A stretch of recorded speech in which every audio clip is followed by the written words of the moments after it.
coming in out of the top of the show. And 1, 2, 8. Hey everybody, welcome to Wingman's Hangar, episode 93. I'm Eric Wingman Peterson. You sound stuffy. I'm completely stuffed up. I'm joining you, but I'm not quite as stuffed as you. I'm Rob, Designopotamus. This Irving. one is completely closed. This one is a little open. It vacillates back and forth, and sometimes they're both closed, and that sucks. If you're new to the show, this is everything about Descent Underground. And we're making If he starts whistle breathing, it's okay. We'll tell you guys. I'm gonna be a mouth breather this whole time. We're gonna tell you about what we're up to, how the game's coming along, when you're gonna get that part in your hands and stuff like that. So we'll take a look. I don't know, dude. We took a week off last week because Mr. Morlan was shooting a show in, was it North Carolina? Yeah, that was this time it's in North Carolina. It's next back in March. It'll be UCLA. Woof. He's like famous in this. He is famous. Viewmaster is really good. Did you get the Gordon gig? No, I haven't done Gordon yet. Okay, yeah. What? No comment there. So take a look. Last week we did Pixley's Pub. So take a look at this. I think our record is like what? 12? I almost got you, Rob. Like we can't get past stage 12, so someone else has got to test it for us. As you can see, we stream every week. We do some dev play on Friday, right after Wingman's Hangar, right after this show, or sometimes as part of this show. So sometimes it is the show. Yeah, it's 11 o'clock to 11:30. Sometimes in there, get in there and play, and we play till noon. And sometimes we get on stream later on too. So come play with us. Come play with us. Yeah. Big thanks to Times Total. The left one's about to get. This is a snot show. It's really I'm starting to have a hard time talking. Thank you guys to the backers and people who've joined us in this epic adventure as we bring back the mucus from the back of the head. We bring the scent back from the Interplay sock drawer. What did we do this week? Well, we built a computer center for single player. Looks pretty slick. Now, what do you do with this computer center? You're going to blow it up, right? But yes, things you can blow up. That's what I've been working on the code side, and we've had a new member of our team, Fire Dragon, working on the computer center. It looks really slick. He streams every day too. So if you go to our Twitch channel, you can check him out. He's streaming making of objects for the game during the day. So we're trying to stream a little more. And if you just want to watch art being made, it's a pretty cool show. We did some more scary animations for the advanced loader bot. It's looking pretty good. Pretty cool. And we're working on some quality of life stuff to make it better. Like I know we've changed. Oh, and manual got updated. Manual, yeah! Way to go, Dunk! Good job! The manual is now updated. Yoo-hoo! And we've changed the menu system based on your feedback for getting into multiplayer, where it's now going to be like separate sections that tell you a little bit about each thing you can get into. So. Pick a game mode, then pick a map. It makes a lot more sense. With the number of game modes we finally have active, it makes a lot more sense. 7. Yeah. Amazing. How many? What do you want to play right now? Right. Okay, here's the maps you can do that on. Right. Makes sense. You know, rather than us talk about it, let's just show you the studio stuff.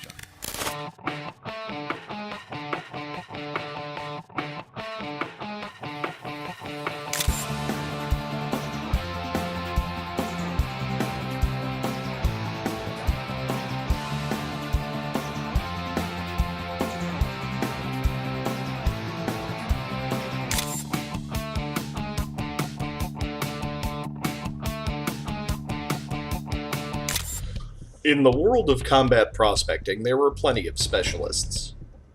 But only one general-purpose spacecraft is found in every leading pilot's hangar: the WASP. First launched by Sanguinto in 2309, the WASP combines useful mining and hauling capability with a solid combat space frame to offer maximum battle space flexibility.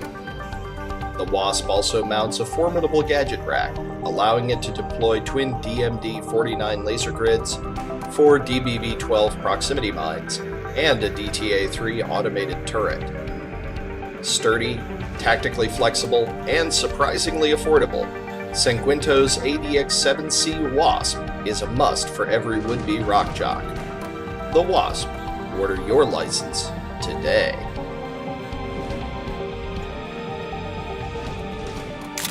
Cool, nice to see all that stuff. Every week they show, and we got some neat stuff. Again, check out the stream on Twitch every day. You can check out Fire Dragon as I think he's making the computer center right now, and then he'll be making more stuff for the single player. So you want to see some of the stuff? I believe he might be making the reactor. My nose is He might be making that. He'll probably be making the force field capacitors and some of the other pieces. The capacitors for the force field. Yeah, they go so in you the can turn puzzles. on and off a force field, or at least blow one up to turn it off. Which you can do already. Right, which is cool. But we need the pieces. Right. So also, people were getting really far in survival, farther than we thought. Farther than us. And we at level 21 in survival, you're basically going to face the same things over and over.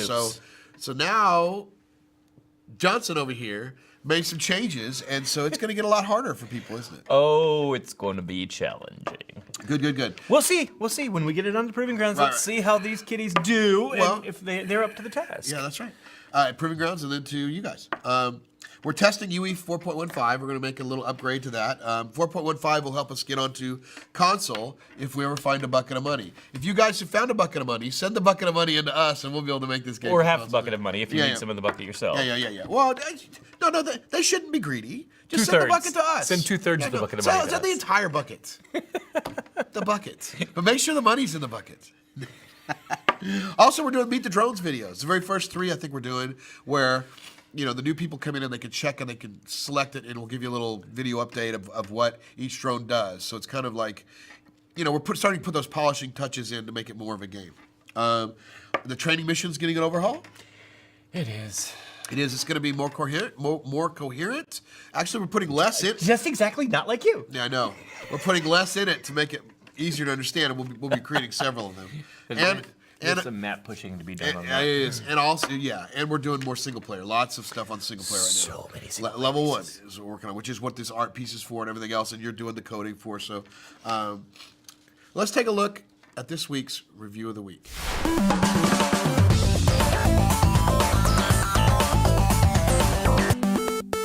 This week's Steam Review of the Week. This is where we take a review that's been put up either on Steam or GOG or on our website or somewhere else, and we highlight it and let you guys know what's going on. From raijin. For early access, this game is great at the point where it is going. Multiplayer is fun and challenging. It provides an excellent soundtrack for each level. The bugs in the game have been fixed as to date. The game glides and runs smooth as butter at 60 frames a second or higher. The controls are zero delay and run smooth on Xbox One Windows controller. For once, I can find myself addicted to playing a PvP match and not lose interest. This game is compatible with all VR and looks great with Unreal Engine 4. Once an epic campaign comes out, the replay value will increase tremendously with this game. Playing it so far has been a blast. Wow, that's really cool, Rajan. That's this week's Steam Review of the Week. Thank you very much. Love to see the reviews, especially the positive ones. Go for those. Don't be a Debbie Downer. Just give positive ones. Realize we're going to get there. It's motivation for us, man. And guess what time it is? What time is it? It's time for forum feedback. Hey, buddy. Hey. All right, our first question from Vaniac. Is there a timeline for in-depth rebalance testing of combat? Rob, you want to take There's a lot of pieces to that question. It's like in-depth, rebalancing, and timeline all in the same question. So, Right. rebalancing, That's a gotcha. rebalancing ongoing. Yes, there is certainly more to be done. Not as much as there used to be. There are a few tweaks that need to be made, and that sort of comes hand in hand with single player. In depth, I don't know about that. I think that goes back to classic mode, which you might want to talk about a little bit, Eric. But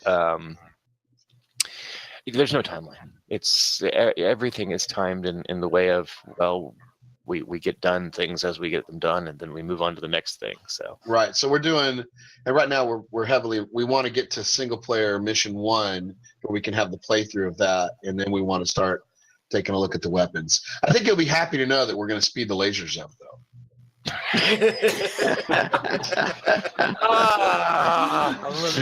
and the whole audience. No, we're not. We're not. I'm teasing. We're actually going to slow them down a little bit. But yes, that was so we speed up a little. Yeah, it's an ongoing process, and we're not too far away from where we want to be for the game. There's still some tweaks and things to do, but specifically with the lasers, because you guys have done a good job of min-maxing and figuring out, those are the most overpowered things right now. So we've got some work to do there still. We know it, and we appreciate your feedback, because that's how we're. It's 6 guys plumbing here. 1, 2, 3, 4, 5, 6 of us right here. You can see on the screen. We can't balance as well as you can. Now we've got a lot of people coming soon into a demo version too, which we'll also get some feedback from. So not too far away. It's a constant ongoing process. Well, and plus, once we get mission 1 in, we'll start getting data from single player too, so it'll help with the balancing of both. Right, because you want to balance for multiplayer, but you also want to balance for single player, and then you need those balances to be, copacetic, and then we can finish the rest of the campaign and have a balanced game multiplayer wise too. But of course, the key here is that we're balanced for a different style of play than 1v1. So keep in mind that it's balanced for large team games, which is kind of our sweet spot in this game. Right. It's definitely team oriented, but that's why we're doing classic mode too. So faster lasers. Where's the eject button?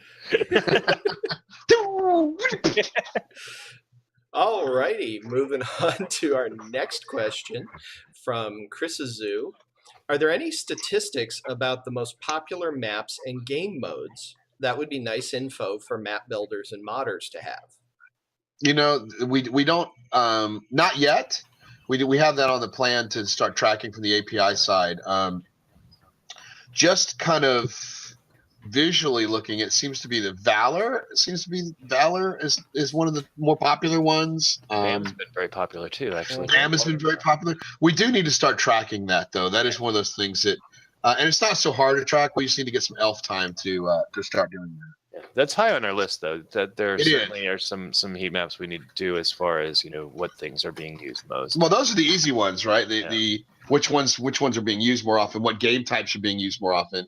And that's interesting. That brings up a point because we've got this demo thing. Maybe we should have something like that in place for when we put that out so we can get some real data. It's really hard to get data right now when you've got only, say, 50 to 100 people that are playing it most of the time, where we need thousands of people playing it to get real data, and that should be not very far away. And can you guys just talk about a heat map? Like, not everybody might know what that is. The heat maps, that term is used very broadly nowadays. Lots of things. The idea behind a heat map is that it's a multi-dimensional graph that's showing positions of people. In this case, we're talking about positions in game modes, not really positions in space. But the idea is you could use both. There could be two separate heat maps, right? One for which maps are used the most. That's just that's kind of a heat map, and then you could do another one for which part of the map see the most traffic. Yeah, what's being fought over? Higher order and not as necessary data wise, but right, for sure.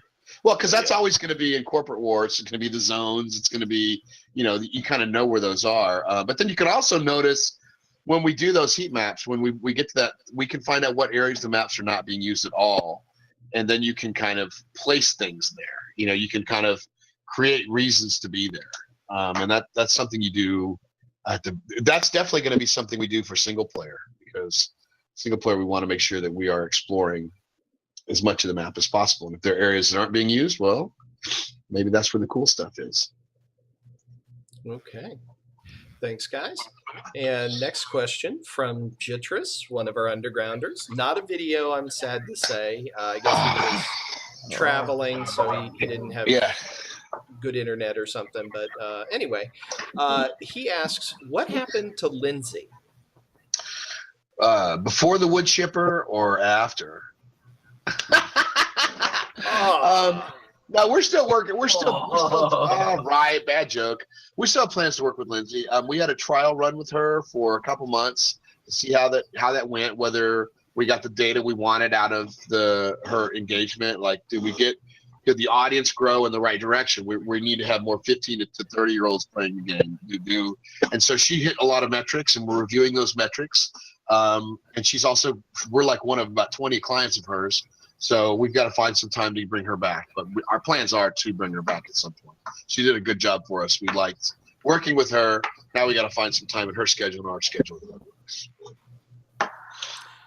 All right. Next question. No wood chipper. Definitely no wood chippers. No. Not quite as bad as PewDiePie's joke, but worse. Okay. Moving on from Fargo. Yeah. DEFCON X, one of our undergrounders, asks, is there a way to spawn as just a camera with no weapons? Pixley. Alrighty, so there are two parts to the answer of this question. The first part is that from a game perspective, yes, that's possible. We've actually had an observership class in place basically since the project started. We did a lot of stuff with it way back when. But we didn't want that to be like something you could readily spawn in while playing the game for any number of reasons. Spies. Yeah. So that goes into the second part of the question, which is the back-end metagame handling of it, where we would need players to join as spectators, so neither red team nor blue team, but as like a separate spectator thing. And there are some changes that would need to be made to our back-end to support that. And then also, going back to the game perspective, if we want to support many observers, we need a way to make it so that basically the observers, their positions, their ship objects, as it were, even though they're invisible and intangible and all that, don't get replicated to the people actually playing, basically clogging up all the bandwidth. Because really, all at that point, it's just like I need to communicate with the server as to where I am, where I can go, not with the players, because the players don't need to know about them. So there's a lot of architectural stuff that needs to be done regarding that, and I can't exactly see that happening in the near future. Okay. Thank you, Pix. So I guess we're not throwing a Pixley at it soon. Not yet. Not yet. All right. Our next question from a Vaniac. Could you increase the ship model size to better match the actual hitbox? I think that would be more intuitive. Oh. Wait. What? So Why? So that would make the ships really, really chunky. The Typhoon, for instance, how it's like nice and sleek, its wings are very thin. If the wings were resized to match their hitboxes, they would look really thick, and that would completely undermine the look of the Typhoon. And that's basically the same for every single ship. So everything looks like a Goliath from that point on? Not quite. Like, they still retain the same overall, like they maintain a similar overall shape, but it would look a lot chunkier. Very Right. So no. So No, we're not gonna increase it. We're not gonna make the ships ugly. I mean, in truth, the originals, the ships were blocks, were really kind of blocks. They were really easy to hit. They were blocks. They were, it was kind of nice, to be able to do that back then with slower bullets and stuff. But it's a different era now. You have different sizes of things, and that's the way it's going to be. Yeah, if we made things really blocky like that, it would definitely be a totally different class of game. I don't like games that have just you're fighting boxes. I think that's lazy. I think you need to have things that are, you have to attack from above, from the side. You have to have the Predator. Ultimately, we want the Predator to be able to get through areas that other ships can't get through. So, yeah, in order for us to have this variety of gameplay, not everything can be same. Yeah. All right. Next question from TTYIT. Talk to you later. I don't know. Talk to you in time. Talk to you. Yeah, maybe that's what that is. Anyway, on Steam. Oh. When do you expect to have Korean language localization? Well, we haven't promised that. So I'm not sure we'll ever do that. We would like to localize for all the languages. But all being a little broad, but you know. well, most of the okay, we'd like to localize for the ones that, truthfully, we'll localize eventually for the ones that are buying the product. So if you want your language to be localized, then you're gonna have to motivate your people to, the folks around you that speak that language to get the product, because we have to be smart about how we localize. So that's at the very, very tippy end of the project cycle. So as soon as we're finished with all the missions we're doing and we start localizing, right now, for instance, USA's number 1, Germany's number 2, then England. The different languages would be English, German, French, Russian's up there. French, I said French, yep. So Finnish, Korean, probably. Danish isn't a language. I said Finnish. Finnish people all speak English. Almost Lou? all. Almost all. We'll finish what we can. Yeah, so yeah, we have planned for being able to do all the languages, but we haven't seen a lot of people from Korea, from Asia yet. Now that could be because we don't have the Pan Asia servers up and running yet. It could be that they haven't discovered it yet. So, but if a lot of people start buying or start playing the game, then we will certainly move that up. So, no plans to do Korean right now, to be honest, none. But we would like to. We have to be smart where we spend our money, so to speak. Oh, However, if you want to do it for us, right? Well, but then we end up with like curse words on all the ships, we can't tell. The big penis, Well, at least it's not the tiger labor stoppage. Yeah. Oh. Ooh. All right. And our last question this week from Jitris, an undergrounder. When are we going to meet Dunkelza's cat army? I noticed them in episode 90. Are they security for DU? I'm not going to make the joke that you guys all expect me to make. That's okay. Thank you. We know you're thinking it, Eric. That's all that matters. They're hiding. They're hiding? They don't like being in the spotlight. We usually see the cat army walking The behind ninja you, though. cats. Yeah. No, really, It we're depends ahead. on the mood. We're ahead. Ninja cats. Man. Samurai pizza cats. And just on the broad topic of cat armies and security, with my extensive knowledge of how cats behave, cats don't organize. They're not motivated. There's no hierarchy with cats. And they don't really care. Like they do not care. So Don't that's take Because their brains are the size of a walnut. They've got tiny brains. Oh, they They- also. Are we being pedest? Just get a dog. He loves you. It's the best friend ever.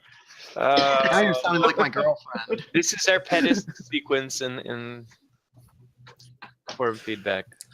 Have we mentioned we're speeding up the lasers? We love all pets equally. Hey, I'm a cat person. I'm not trying to say bad things about cats. I'm just saying that is not their role.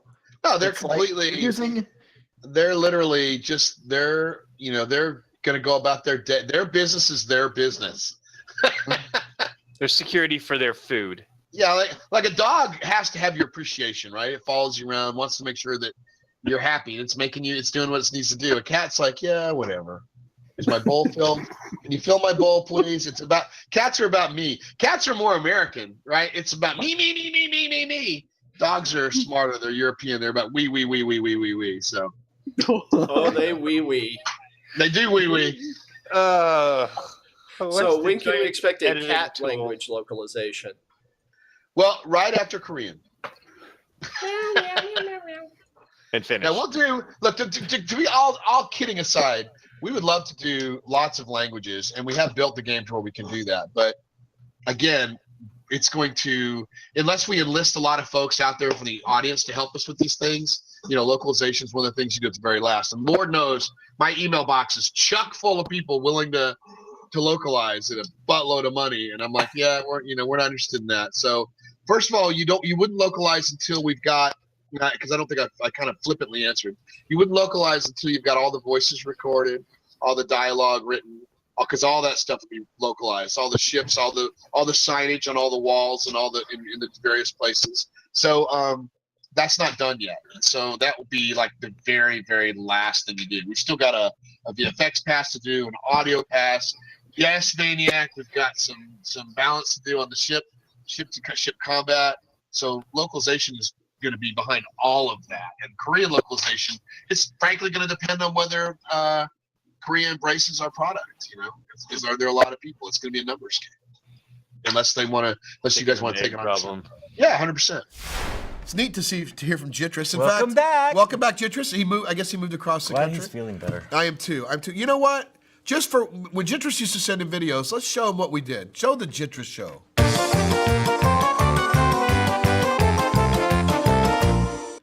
Cool. That's what happens when you make videos and send in video questions. We have For a fun. long enough time. Yeah, right. We need a streak. Right, we need some more video questions. Yeah, he used to send in like 30 questions. It was great. So, Jitris, glad you're feeling better. Have fun. Be safe in Europe. I believe. Oh, he's going back to Canada, so he's not going to have to worry about getting back in the USA or anything. Yes, we realize it's going crazy here. It's crazy days in the United States these days. And now it's time for this week's Most Valuable Post. Take it away, Keith.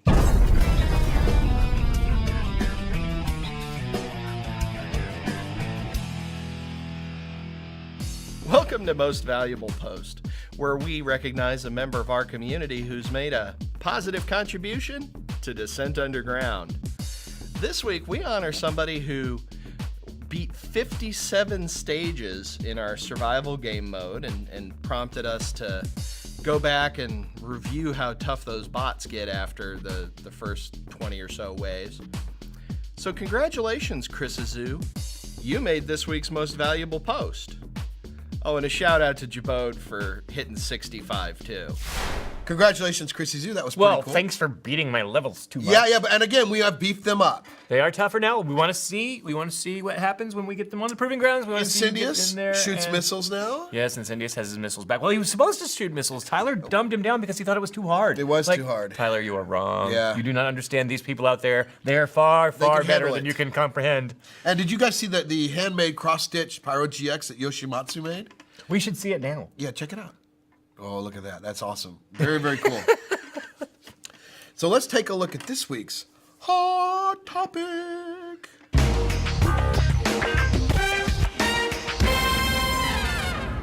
Cool. So Hot Topic. Jobode's talking about the Goliath and the bricks. The bricklayer. That's the nice The word for it. bricklayer. The brick crapper. That's the other nice word for it. Yeah. We've been using a different He's got some good ideas because he totally messed up. We were playing a game of Corporate War, and he's over there trying to block people in, and all they're doing is mining his bricks, picking up the ore, taking it right to their freaking capture zone. He gave him the game. Thanks, Jobode. Thanks a lot. And then he realized that, well, this is how it would work better. If it didn't drop ore. Yeah, so- now we do have control over how much ore it can drop, and that is something we could change. We for could make it to that. where the bricks don't drop ore. They could drop less, certainly. Well, if why- you get an why- auger in there, then they would maybe drop some ore. But what's the for most reason for people- them dropping ore? I mean, it's their tailings. That's what they're supposed to be. Yeah, I know. But it gives you some incentive to get through them. I mean, that's part of it, is that if you want to do the work, and when you get the tech trees in where they're harder to mine, That it's is going to true. take a lot longer to get that out. But the goal, I mean, they're serving their purpose, but they're also not just a nuisance. They are something that you can use to Well, I your like the advantage idea and of get through building and them. blocking things up. I do think we have to work to do on how to place them. Yeah, the placement is a little difficult, and we certainly can do some tweaking on the balance of them, but When we did the turrets, we had this discussion about whether we wanted to place out in front, make it easy. And then we found if we just crapped it out the back, just people, where you are. right. It actually worked really well. nobody's had any trouble Nobody's had any figuring it out. trouble. So what we may end up doing, because you have rear view too, we may end up doing that same mechanic with the bricks. You just go, and there will be people that will master that. oh yeah. And so we've already got people who are really quick with even the difficult mechanics, so it's certainly foreseeable that Yeah, I people think will we get probably really will good at do that actually. And so It makes sense. thank you for the hot topic, Jobode. We will definitely be making some adjustments to that, along with speeding up the lasers, Maniac. Stop! Very, very cool. And did you see I did a podcast with Space Game Junkie? this What? week? Yeah. Someone wanted to talk to you? I know about Conquest Frontier Wars Oh, and Descent that's Underground why. Oh, and okay. Star Citizen. I was kind of we talked about a lot of stuff that's been going on. A hodgepodge. It was great. Those guys are awesome. Check it out. It's I think we posted about it. You can get up Space Game Junkie on Twitch. Look him up, and you can find our podcast about Conquest Frontier Wars. I think right now you can also get a bundle for $24 between Descent and Conquest, or you can just buy Conquest for like $5. So go get it on Steam. It's a really good game, and it works real well. Like a bargain. It's an RTS. Not very many of those around anymore. It is. It's a space RTS. No. It is. It is. He makes a lot of great videos. You should definitely check out Space. Oh, He's yeah. also playing our game. We're going to give him a few keys, a few bundle keys, so that he can, give a few away. So watch his channel, and if you want to get some of that, you can do that. If you find that you enjoy making videos, become one of our agents of the underground. These are people who are streaming our game daily, weekly. Support these people. Help at us all those spread the word. people. I know, it's awesome. I love it. More and more people are playing the game every day. Spread the word. And soon, a lot more people are going to be playing the game. We sure hope so. We sure hope so, because the demo's going to be something to play. Coming up this week at Descendent Studios, Bill's going to go to Proving Grounds, then production. That'll have the New menus. new menus are looking good too. New survival- really hard survival survival. mode. Yep. A few other things under the hood, and a lot of it's still being held back until you get to see single player. So Yeah. Sorry. Lots more. That's mostly. I'd say we're 75% work on single player, and the rest is training mission maybe too. That'll be. that's a race against the clock. I think that we'll probably get a build up before that gets really updated, but We got to get that done though for Yeah. the DE. Yeah. Anyway, thanks to our underground members. Thanks to all the backers out there. By the way, if you want to join the underground, it's never a better time. You get to look at all the gray box levels. You get to play with the new weapons. You get to play with the new balance stuff. I know White Sharks helped us a lot. Pyro GX, Jobode, Fluff, Jitris, and of course Vaniac. So There's get so in there, many play of it. them. Yeah, and they really want faster lasers. Subscribe to our YouTube, Facebook, Twitter, Twitch channels. Join us anywhere we are. Dev, play with us right after the show in about 2 minutes. Come play with us. Get your forum feedback questions. Get out on the forums, engage. Let us know what you think. This part sucks. This part's cool. You need to do this. You need to do that. These are the kind of things. We're doing this together. That's the whole reason for this, the way we're doing things. We're going to do this together. And we will see you all. Yeah. they don't want to see us now. Underground.